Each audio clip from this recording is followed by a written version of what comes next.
Okay, so let me say this again for those who will be on recording. In last class there was a mistake. I wrote yx is equal to integral of dx ykt by ikxt instead of the correct thing should be dk. So this is the integral over k's, k's being the wave numbers. So what this basically means is that we are decomposing a vibration of the string y into individual modes yk. So this is a sum over or integral over k, which is the corresponds to the frequency of each individual mode, as in this picture. Okay, so let's recap what we did last time. The simple harmonic oscillator in Heisenberg picture. We said that this satisfies the Heisenberg equation of motion is the same as the classical equation of motion, and then we get something like this is a general solution with a and b being operators and the time dependence being like this, just like the solution of the classical equation of motion, where you just have a and b as numbers, but since this is an operator, a and b has to be an operator, and there is an additional condition that we put, which is this guy is a Hermitian operator, and that fixes for us. So x dagger is from this a dagger to the minus I omega t taking complex conjugates, b omega dagger to I omega t, and this equation equating this guy with this guy gives us a omega is equal to b omega dagger and b omega is a omega dagger. So x has the form a omega e to the power I omega t plus a omega dagger e to the minus I omega t, and then we already know that this a's and a omega daggers will be proportional to the ladder operators, which bring the field up and down. Okay, and then we also considered how do we deal with the quantum field theory. We outlined this. So the idea was first to move this out of the way here. Okay, so algorithm for field theory.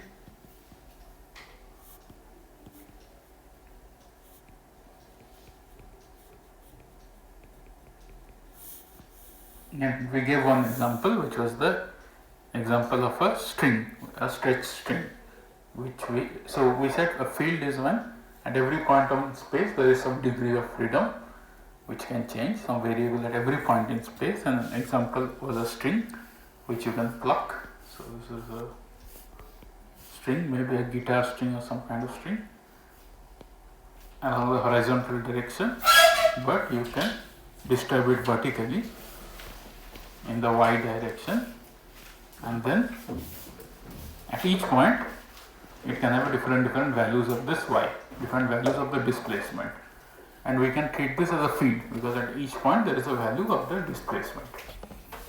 So it's a function of x, the displacement is a function of x, and this is basically what one would call a field.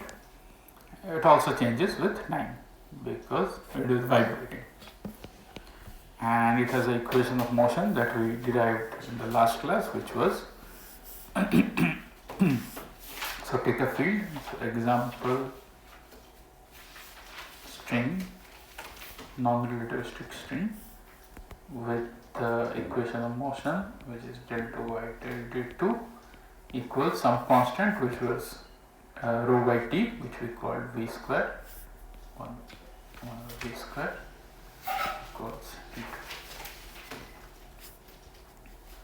So this was the equation of motion d2 by dx2 plus 1 by v square.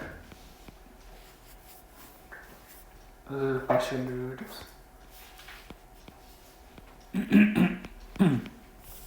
Some equation of motion like this we derived last class, and then we take this field. Step 2 is that we try to decompose, and we will find we can always do this, decompose this field into simple harmonic oscillators. So what did we do? We take this vibration and we again write it as a sum of the individual modes of the vibration. So there are many individual modes of the vibration, just like I drew here. You take some general complicated vibration like this, and you can always decompose it into individual frequencies, the sum of our frequencies of modes, and that's what we do when we take a Fourier transform. So we write yxt as a Fourier transform yk e to the power I kx dk, the sum over the Fourier modes, so the integral over the frequencies. This yk can change with time, meaning how much a particular frequency contributes to the whole frequency can change with time, because this thing is fluctuating. So at one point, it may even look like this. It might start with this, but at a later point it might look like this. So the contribution of yk's, individual yk's, changes with time. So in this picture, for example, it's just a single sine wave, but maybe later it is a combination of different sine waves. Okay, and so what we learned is that we can simplify the system. We started with a not so simple system of a string, but we simplified it into a collection of harmonic oscillators. Right? So when I do this and substitute this back in the equation of motion, then the equation simplifies to del 2 yk dt2 plus omega k square yk is equal to 0, where omega k was, I think, k square by v square, something like this, or k square into v square. K square by v square. There is a square here also. Yeah. So this is a harmonic oscillator. So the complicated system of string or any field will be simplified into a set of harmonic oscillators. So maybe that should be reverse. Which one? Because V is equal to omega by k. Because V is equal to omega by k. So what this should be V square by k square? Yes. Let's see. Yeah, that is correct. V square. Okay. So this is a V is equal to omega by k. V is equal to omega by k.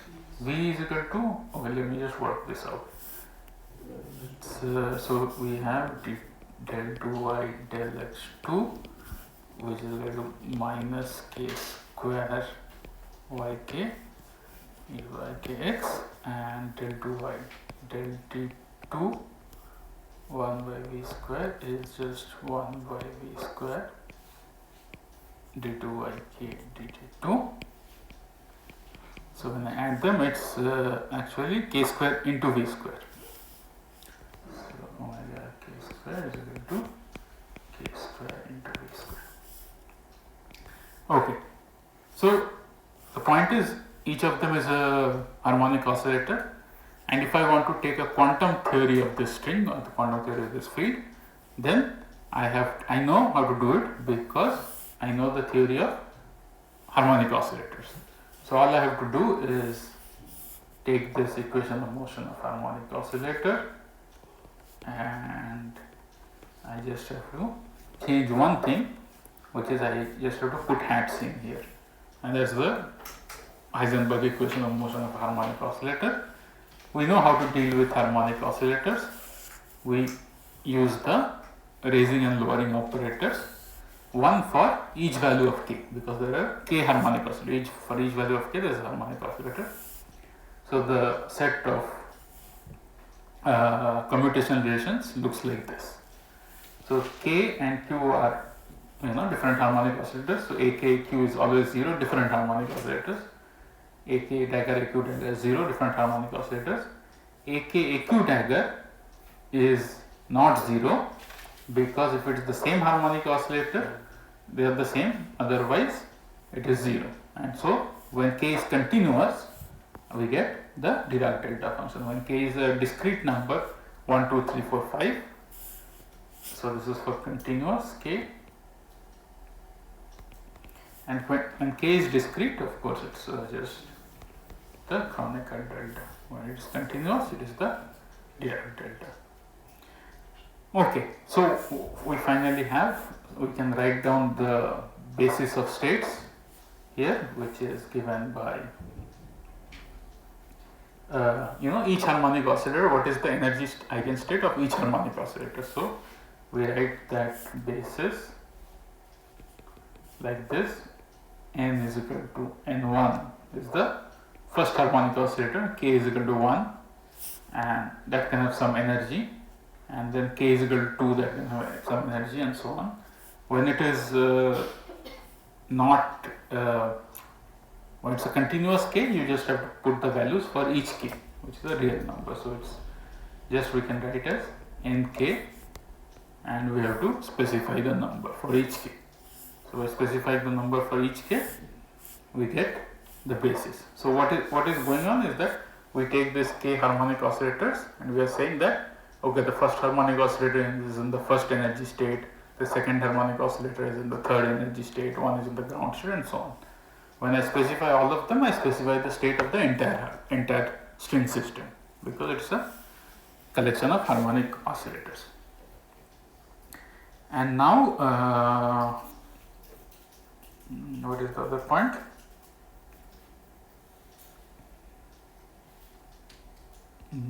Yes. So what do this correspond to? This correspond to the, so first of all, what was this each k corresponded to? One excitation, one particular frequency of excitation, or one particular mode. And when we are talking about these energy eigenstates, these are excitations of these particular modes. So I take some mode of some frequency and I consider their energy levels. And later we will see that these excitations, these energies, can be interpreted when we are actually talking about field theories. They will have interpretations as particles. So excitations we will see how will be seen for field theory.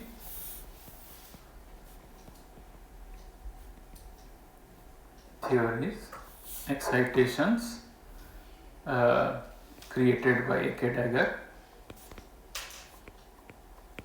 will correspond to particles, and this is one of the major lessons of quantum field theory, that what we know as particles will come from the theory. We will not insert we will not say particles are there and so on. They will automatically come from the theory as excitations of the fields. So what the picture that will emerge is that we have fields around us, and all the particles that we see are excitations of these fields. They are just like the excitations, just like the waves on the sea are kind of excitations on the sea.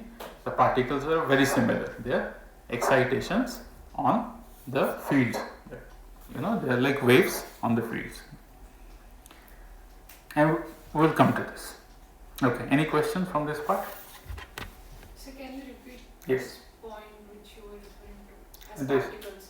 Yes, so we will see this explicitly when we study quantum actual fields, but we will see that. So what we are doing here is that we are considering these harmonic oscillators for corresponding to each individual modes, and we are seeing that what do they correspond to. So in terms of a string, each individual mode is a wave, right? It's a different wave.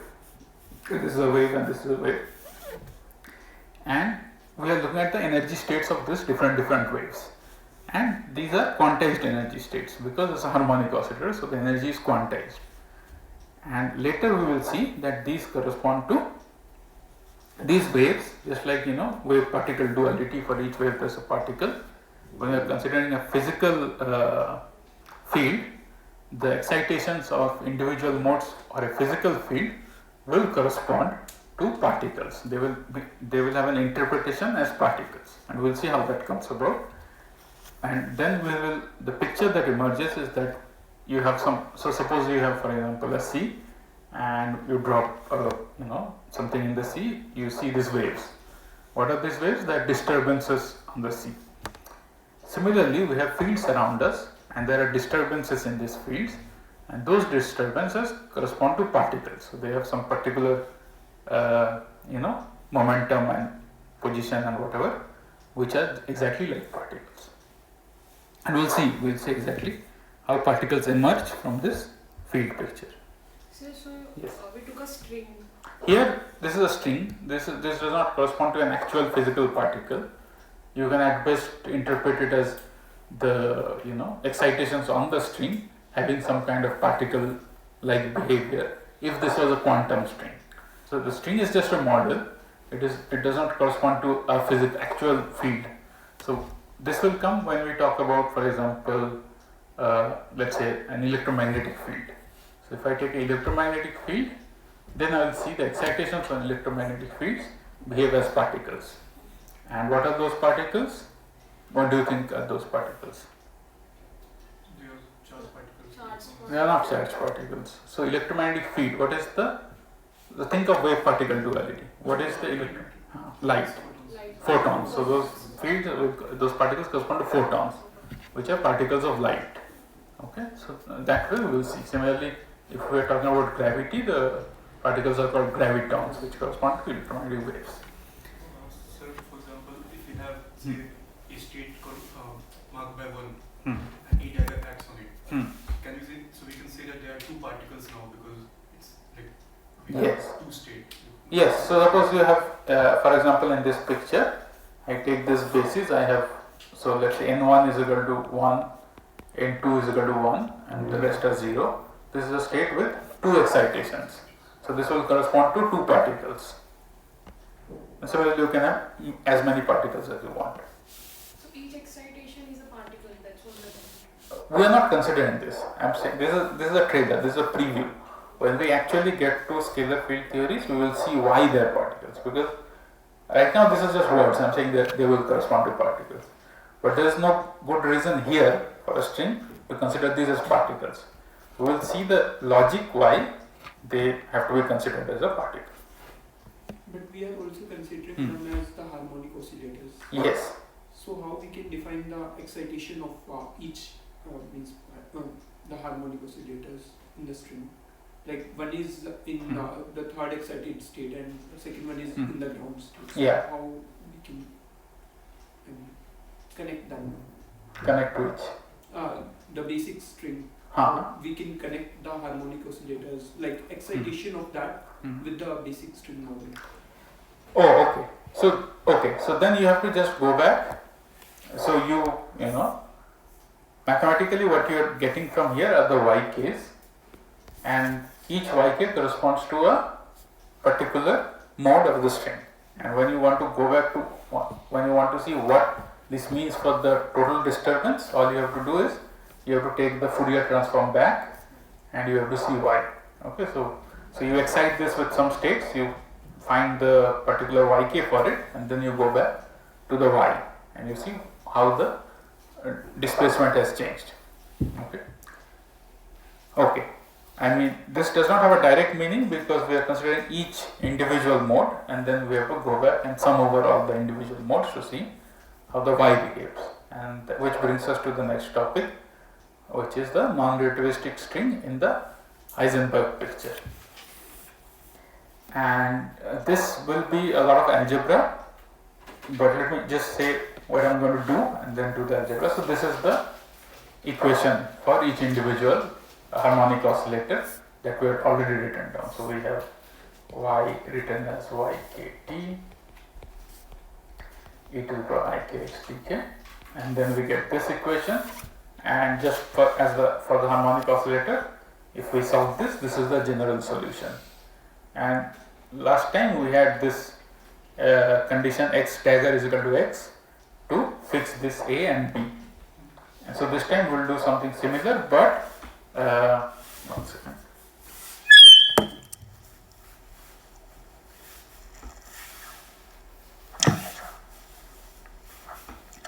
But it will be a little bit more complicated. Sorry.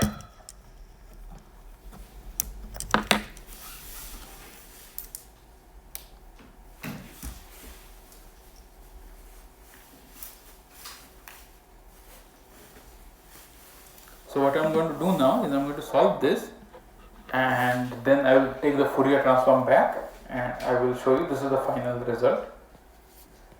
y is equal to ak e to the power I omega kt minus kx plus ak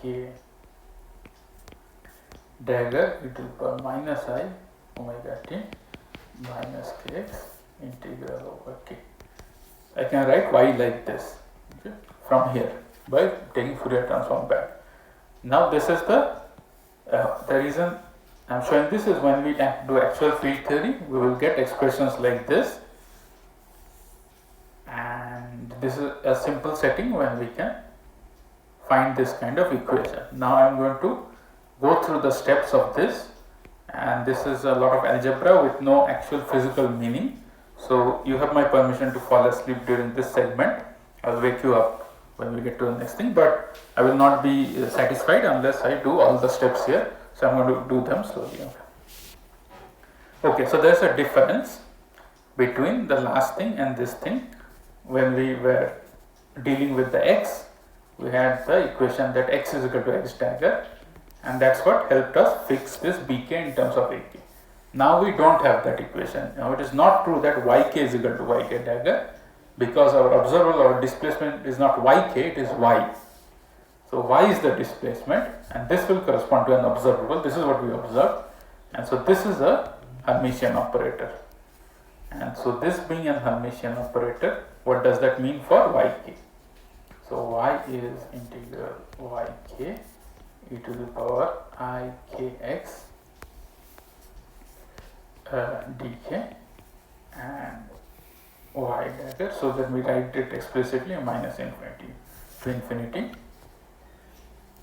and then y dagger is, this is yk dagger, and you take the Hermitian minus ikx dk. Okay, now we have to put y equals y dagger and see what happens. So I have minus infinity infinity yk e to the power ikx dk equals infinity infinity yk dagger to a minus ikx dk. So to compare these two, what should I do? I have a k here and I have a minus ikx here. So I can make a change of variable, because k is just a dummy variable here, it's an integration variable. So to help me compare, I take a change of the dummy variable. Okay. So what are the effects? First of all, dk becomes minus dk. And what happens to the limits? Because I have switched k and minus k. So k is equal to minus infinity, minus k is equal to infinity. Right? So this becomes infinity, this becomes minus infinity. I have y minus k dagger here. Just replace the k's with minus k's and e to the power ikx. Okay. And so this becomes infinity minus dk y minus k dagger kx. But when I have minus, I can also switch the signs. So I get minus infinity to infinity dk y minus k dagger e to the power kx. Now you notice that simply that I started with this and I switched minus. So this part d, so this minus infinity to infinity dk under a change of signs simply became the same. It did not change, because I got a minus sign from dk and I got a minus sign from switching the limits, and they flipped again, and finally this part remains the same. Okay, to what I started with. The part that changes is this guy. So this guy has changed, and so now I can equate these two things, and I can see that the integral, sorry, this is k. K and x looks the same. This is the same, and this k sign on both is the same. Yk to ykx dk. So the only thing that is different between these two is this. So I have this y minus k dagger, right? Because now I can compare these two. Each of them, this e to the power ikx's are linearly independent, giving me this equation. And so then let me move this guy out of the way. And so then what I have is final step. So you see this is a lot of algebra to bring this thing to a good nice form. So I have yk, so I can write it like this. Okay, so sorry, I forgot what I was doing. So yk was ak e to the ik to the I omega kt plus bk e to the minus I omega kt, and y minus k dagger, this is the same, will be a minus k dagger to the I omega kt minus, and b minus k dagger e to the power I omega kt. Is there a minus sign here? Is it minus? No, because I take yk and I take minus yk dagger. And omega k does not change with the change in sign of k, because omega k square, omega k is just the positive square root of k square v square. So k square doesn't care whether it's k or minus k. So this does not matter, and this. So now I equate these two guys and I get bk is equal to a minus k dagger. And so my yk is ak e to the I omega kt plus a minus k dagger e to the minus I omega kt. You can compare this with the previous expression for x and see that this is slightly different. There we had something like this, there was no minus, there was just only omega. Here there is a minus k here. Okay, but unfortunately we are not done. There's few more steps. Just one more step really, and which is just taking this guy back, ikx dk, substituting this here, which is ak e to the I omega kt plus kx dk, just multiplying this here with this whole thing and writing it as two separate integrals, a minus k dagger into a minus I omega kt plus kx dk. Okay, and now we will make one final change, one final substitution from k to minus k in this integral, k to minus k. This k to minus k is again just a change in dummy variable. So we write this part is the same. I mean, I've already told you to fall asleep, so it's on you if you're still awake. Dk, and when we do the change in integral, we see that just as we saw last time, this part, the limits and the dk remain the same after switching, so this part is the same.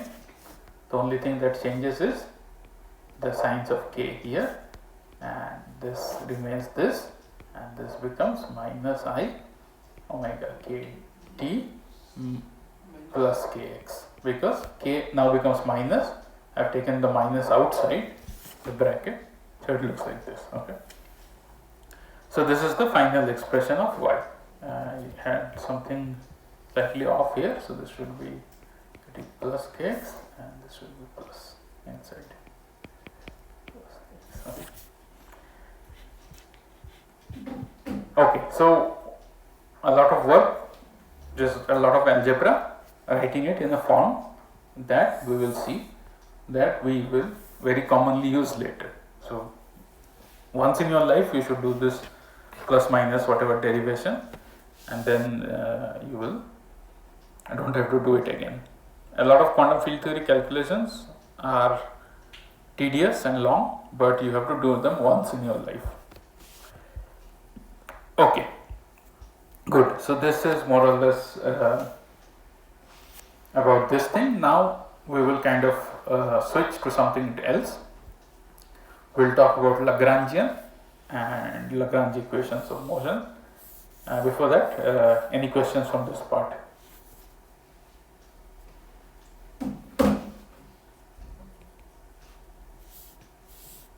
So we are Yes. not able to see the classical behavior of simple harmonic motion in Schrodinger picture Hmm. because we are seeing the wave function. Hmm. And in Heisenberg picture we are seeing the observable. Yeah, I mean, you can see the harmonic. So, what happens is the Heisenberg equation of motion looks like the classical equation of motion. Other than that, I mean, anything that we observe, anything that we actually see, will have the same thing. So, if you, for example, instead want to look at this is not something we actually observe, right? What we would observe is something like the expectation values of the things. So, you want to look at something like d2 yk, this is the expectation value, how it changes, and then you will see that because this is a quadratic equation, this will actually be true, and this will be true regardless of whether you derive it from Heisenberg equation of motion or Schrodinger equation of motion. So in the Heisenberg equation of motion, this y itself will satisfy this equation, and no matter what state you put it, you sandwich it here, this state will have no time dependence. So I start with the Heisenberg equation of motion yk, and I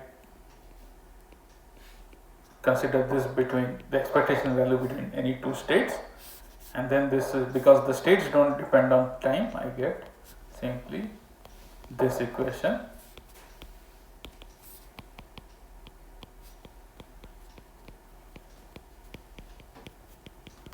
But if you don't want to do it from Heisenberg equation, want to do it from Schrodinger equation, you have to find the various states which are evolving with the with the Hamiltonian of the simple harmonic oscillator. Then find the same thing, and you will see that also satisfies the same equation. So ultimately, both are giving the same answer. It is just one is more convenient for certain things than the other. So to make the equation of motion and so on very explicit, the Heisenberg picture is more convenient, and if you want to deal with the state and so on, the Schrodinger picture is more convenient. Okay, good. Any other questions?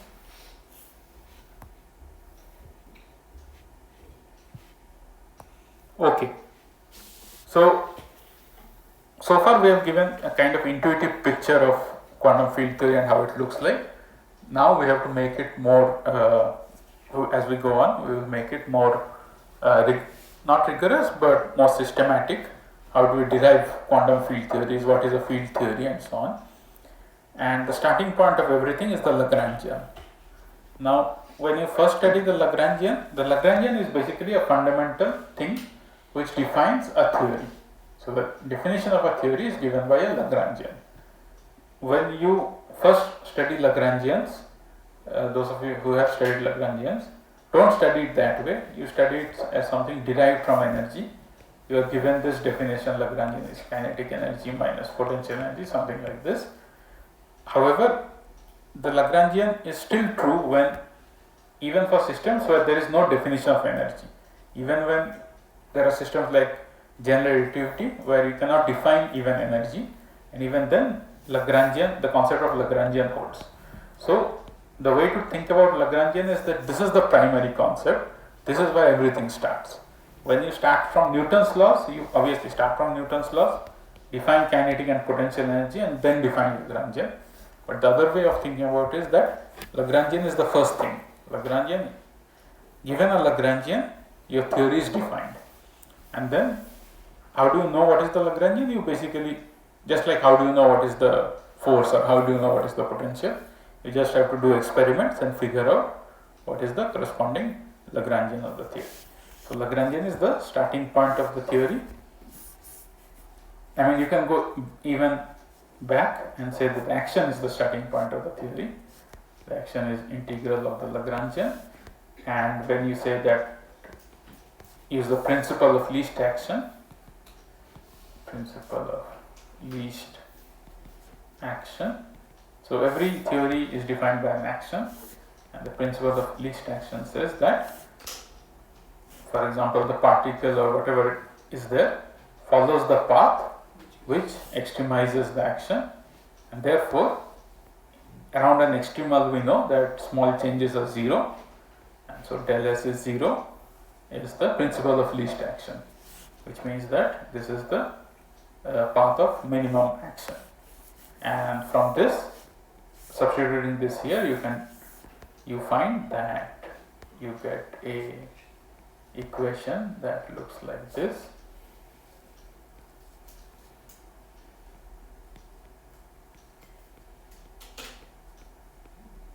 So the Lagrangian will be a function of some degree of freedom and its velocity, and it can also change with time, but typically it's an equation like this.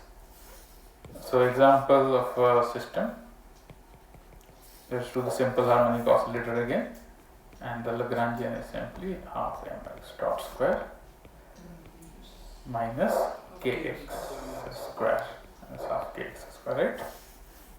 This is correct? Yeah. So then del L del x dot is mx dot ddt of del L del x dot is mx double dot, and del L del x is kx. So substituting here, you get the usual equation of mx dot k is equal to 0. Just an example of Lagrangian equation of motion for those who have not seen it before. So any system you put, you will get the correct equation of motion if you know the Lagrangian. Okay, so this was for one system with one particle. We can have many particles. You just have to write the Lagrangian as, instead of x, you give some index here xi dot. What does that mean? That you have, instead of one particle, you have many particles. x1 is one particle, x2 is the position of the second particle, and then you have there. And so for what is an example? Say two harmonic oscillators, two uncoupled harmonic oscillators, which is the simplest example. One of them is at x1, the other is at x2. So square plus half x2 dot square plus half kx2 square. Okay. So I should write xi here to make it consistent with this notation. Okay. Good. So this is all about Lagrangians. And the reason we bring up Lagrangians mainly is that we also have to talk about symmetries, symmetry transformations. And I'll just say something and stop. So a simple example of transformation is rotation. Okay. So let's consider, for example, in this picture, we have a rotation. So we have, first we had this black axis x1 x2, and we rotate to the red axis, which let me call it x1. Let me not call this anything. So first I have this black axis and I rotate by some angle to the red axis. The question is, how does a vector change when I rotate? And the answer is the vector doesn't change. The vector is the vector. It is pointing in the same direction.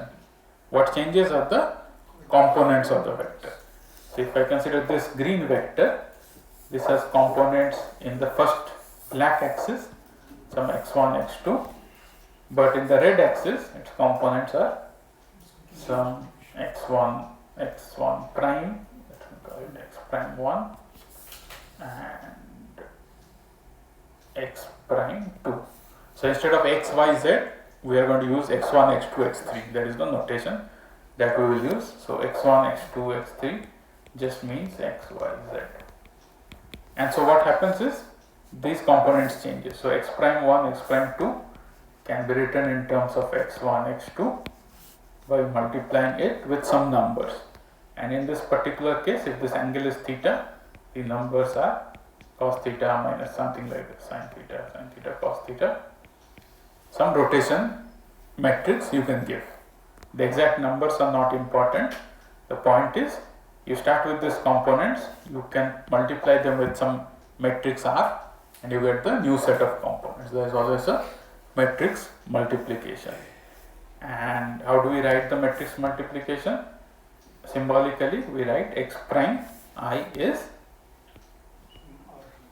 just the matrix multiplication R ij. So the this thing we will use is that the row I will write up and the column matrix, the column label downwards, and then j, upper index j. So the row index is up and the column index is down. That is the convention that we will follow. And so once I write this, I have written a sum over j here, but automatically you can see that which index has been summed over is j, and that j, even if I didn't know this, I can just look at this part and deduce which index is summed over, because that is the one that is being repeated. So column index is being repeated and that's the one that is being summed over. And Einstein used this to form the Einstein convention, where you simply get rid of the summation sign. So you just write the same thing, Rij xj, and then you say I don't need the summation, I just write Rij xj with the implicit thing in mind that the repeated index is being summed over. Of course, all of you who have taken the GR course know this, but let me just repeat it. The repeated index is summed over. This is the Einstein summation convention. Summation. Okay, so I will stop here, and in the next class I will talk a little bit about what it means for something to be a symmetry of a system.